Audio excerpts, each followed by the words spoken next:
the false envoys of peace. They came draped in banners of white, their vessels painted with symbols that mocked the very idea of truce. The Urath Dominion had long been known as conquerors disguised as diplomats. They approached Earth with silken words and trembling smiles, their emissaries speaking of partnership and lasting harmony. But beneath their robes of negotiation, hidden within their convoys of so-called peace fleets, lay the steel teeth of invasion. While one hand extended a gift, the other unsheathed a blade. On the outer rim of Sol's colonies, the truth revealed itself. A human mining station, unarmed, unsuspecting, was torn apart by Zirath strikecraft. Families burned in the vacuum as envoys still sat in Earth orbit, sipping wine, their claws dripping falsehood. The Dominion declared it a misunderstanding. They bowed. They apologized. They spoke of rogue captains acting without sanction. Yet the wreckage of New Canaan's colony spoke louder than their words. 100,000 souls extinguished in an instant. Arrogance of the conquerors. While Earth buried its dead, the Dominion celebrated.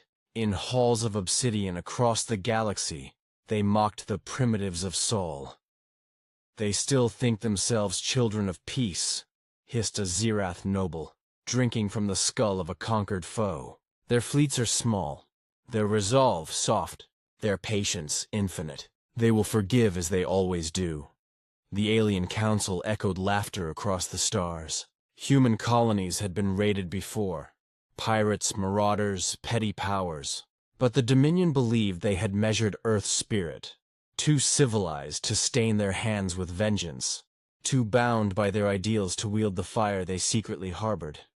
They mistook silence for weakness. They mistook patience for fear. And in that miscalculation lay the seed of their undoing. The silence before the storm for 30 days. Earth spoke no reply. The Dominion's fleets waited. Their generals sharpened claws. Their admirals prepared for war. Yet Earth did not march. No retaliation, no declarations, no ships crossing neutral borders. The galaxy whispered, perhaps the humans are broken. Perhaps their grief has paralyzed them. But in the silence of that long month, shipyards bled sparks into the void. Beneath the oceans of Europa, dreadnought keels awoke from slumber. On the black plains of Mars, rail cannons were tested, each shot cracking mountains. In orbit around Saturn, carriers that had slept in their cradles for a century stirred as though giants rising from ancient graves. Comms fell quiet. Trade lanes emptied. Alien spies reported nothing. No chatter, no panic. Only silence. Too deep, too purposeful. The galaxy began to feel it. The silence was not peace. It was the drawing of breath. The answer unleashed.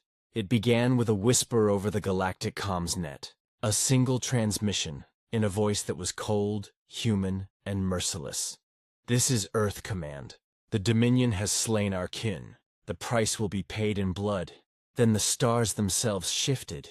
Fleets of steel poured from Sol like storms unleashed from a cage. The dreadnought Leviathan alone blotted out moons as it emerged. Carriers unfolded like titans, disgorging endless wings of strikecraft. The Dominion's borders, once thought untouchable, were split open in a single week. Human warships carried no banners of negotiation. Their hulls bore no words of peace. They came black and silent, their names etched in vengeance, retribution, revenant, fury of Earth. Entire star systems trembled as human fleets fell upon them.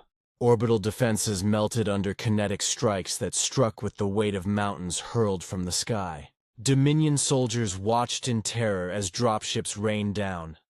Iron storms carrying men and women who fought like demons, unyielding, unstoppable. The galaxy realized the truth too late. Earth had never been weak. They had only been waiting. Fire across the stars on. The Dominion world of Varrock, the capital's skies darkened. Witnesses said the sun itself vanished, consumed by the silhouettes of human dreadnoughts. The bombardment began without warning.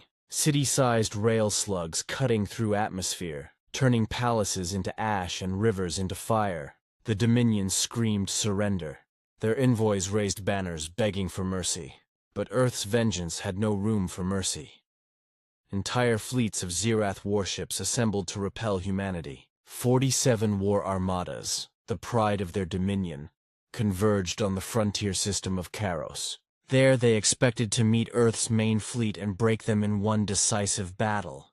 Instead, they faced annihilation. Human admirals unleashed weapons the galaxy had thought theoretical. Planets cracked under orbital railstorms. EMP storms turned alien warships into drifting coffins. Swarms of drones, small, merciless, countless, boarded vessels, cutting down crew with surgical precision. The battle lasted 6 hours. When the fires cleared, only debris remained, a graveyard of 47 armadas. Humanity had lost 3 ships. The galaxy whispered in horror. The humans do not fight to win. They fight to erase. The fall of the Dominion world after world fell. Not conquered, not occupied, erased. Cities burned until the ash rose higher than the towers. Thrones turned to dust. The Dominion's leaders fled, their voices frantic on the comms, only to be hunted one by one until silence claimed them. The Zirath had thought themselves predators. They had feasted on the weak for centuries, preying on broken empires and scattered colonies. But before humanity, they learned what it meant to become prey. Across the galaxy, governments trembled. Some sealed their borders. Some sent desperate messages of apology to Earth, begging to affirm alliances long ignored. Others fell silent, terrified that even words might draw human wrath upon them. And in every shadowed hall, one phrase spread like a plague: never provoke Earth again. Aftermath, the whisper of fear. The war ended not with treaties, but with silence. The Dominion ceased to exist. Their banners were ash, their fleets, debris fields drifting in dead space. Their name, unspoken except as a warning. Earth did not boast. Humanity did not carve monuments of victory. Their fleets withdrew one by one to the Sol system. Their soldiers returned to their homes. Their silence returned. But that silence was no longer mistaken for weakness. It was the silence of oceans that could drown worlds, of storms that could sweep away empires. The galaxy knew the humans could wait centuries, even millennia, before they raised their hand again. But if provoked, their vengeance would come like the end of days.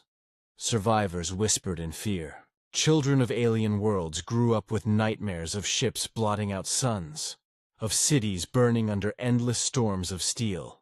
The very stars seemed dimmer, as though they too feared the fury that had been unleashed. And in every corner of the galaxy, one truth echoed eternal: humanity